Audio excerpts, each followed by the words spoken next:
Okay, so it is towards the end of the week, and because I didn't train Monday, I had thought I would train Tuesday through Saturday, and then Thursday, which is my usual rest day, I was like, no, I'll just train Thursday. And then Thursday arrived, and I was like, yeah, fuck, no.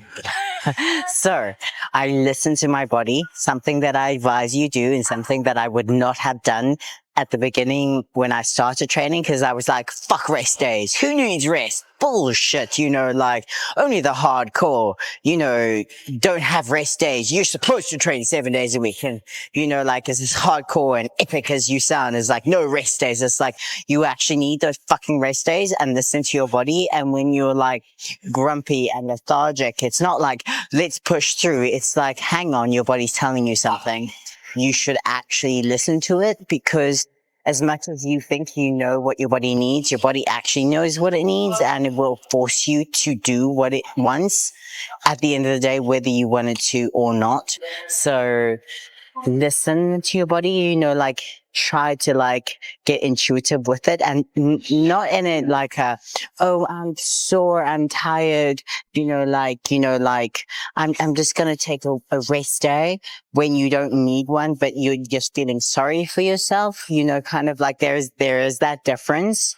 Don't just take that rest day as an excuse because you're just not motivated. Those are the days that you really have to go train, on those days when you're not motivated.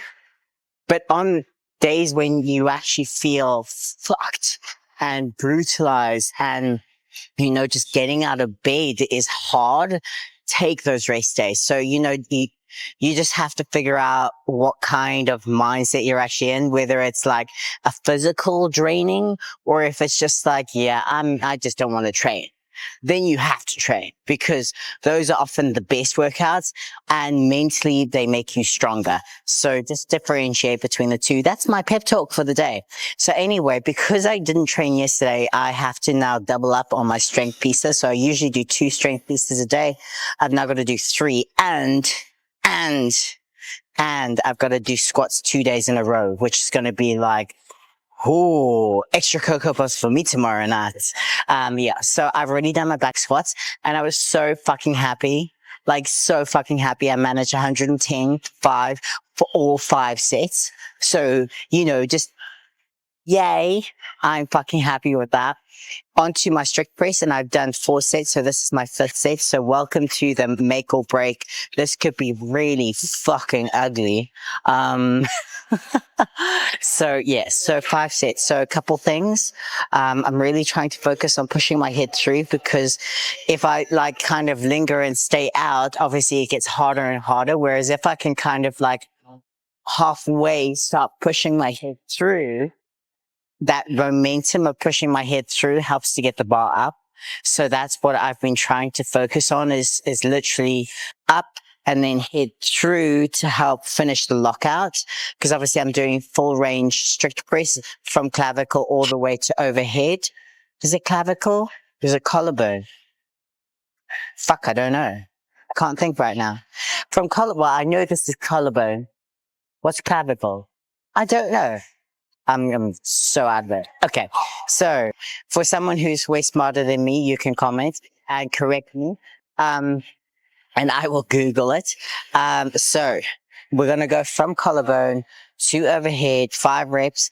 I might only manage 4, but I should not be saying that, because you've got to envision success, and I've just got to kind of push through and try for 5. So I have managed all my other sets, unbroken. So hopefully I can do my 5th set when the world is watching unbroken as well. Right. Okay. And I do have a staggered stance, just to help stabilize. Otherwise, if I'm slightly off balance, during it, it takes too much shoulder strength to stabilize if I go like this. So if I have a staggered stance, then I'm also obviously not having to focus on stabilizing as much, because my legs are in a staggered stance, which prevents too much back and forward movement. So that's another thing that I that little trick that I do, just to help prevent unnecessary shoulder fatigue whilst I'm doing the movement. Okay, right.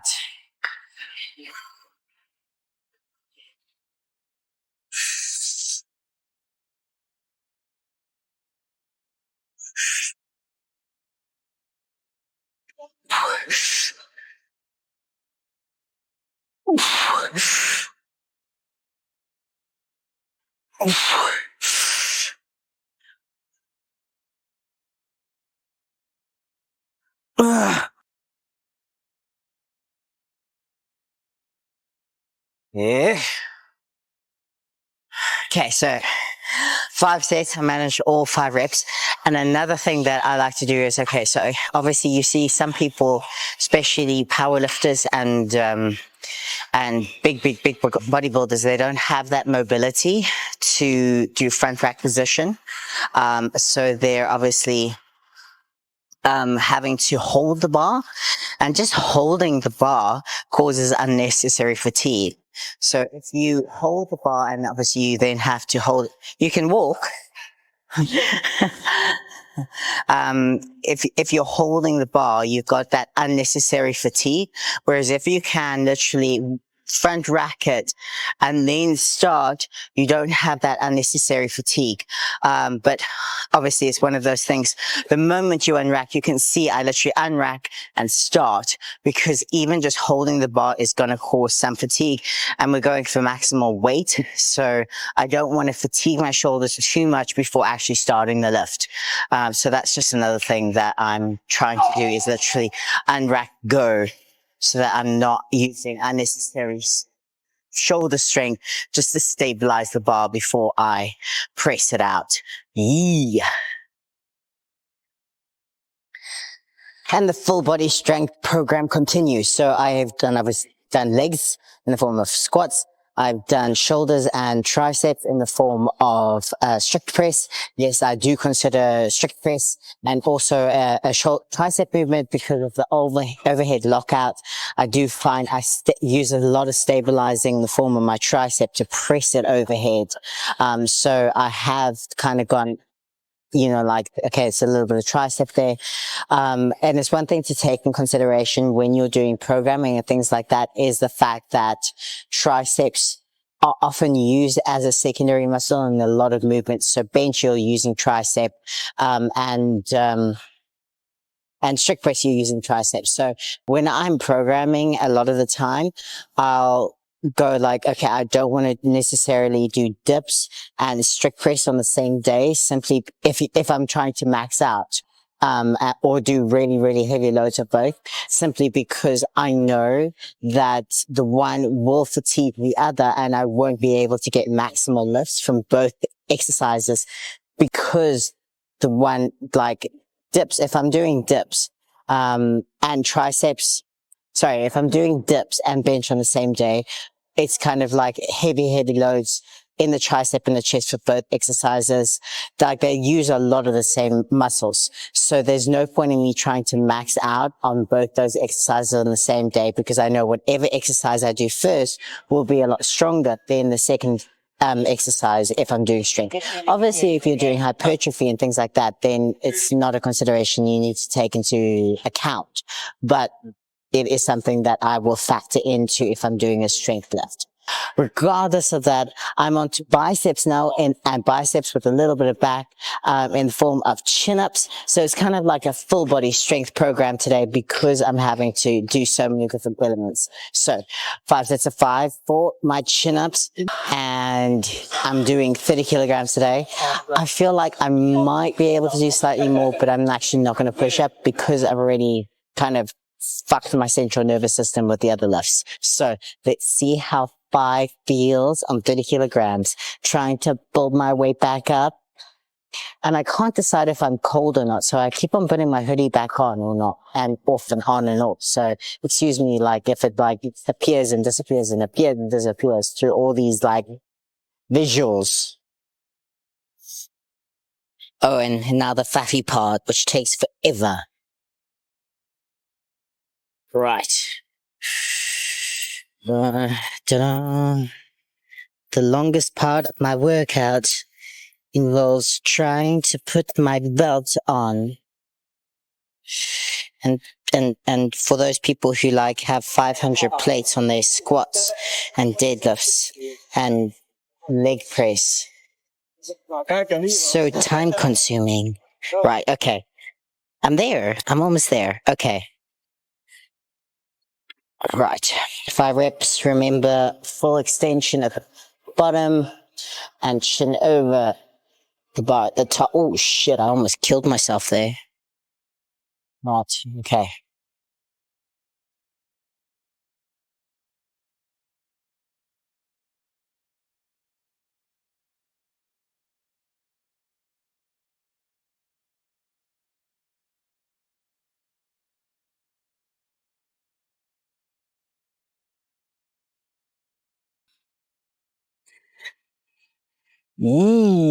That felt good. Okay. I got 4 more sets to go. Right. Okay, I need to adjust this so that I don't kill myself in the next set. That felt fucking good. Like, so really, really happy with how that felt. So in theory, I could go heavier, maybe like 31.25, but I'm not going to. I'm going to keep it there and just focus on pulling through and getting that chin nice above the bar for the 5th rep. And one thing that I've also noticed is, so I squeeze my knees against the plates when I'm starting to pull.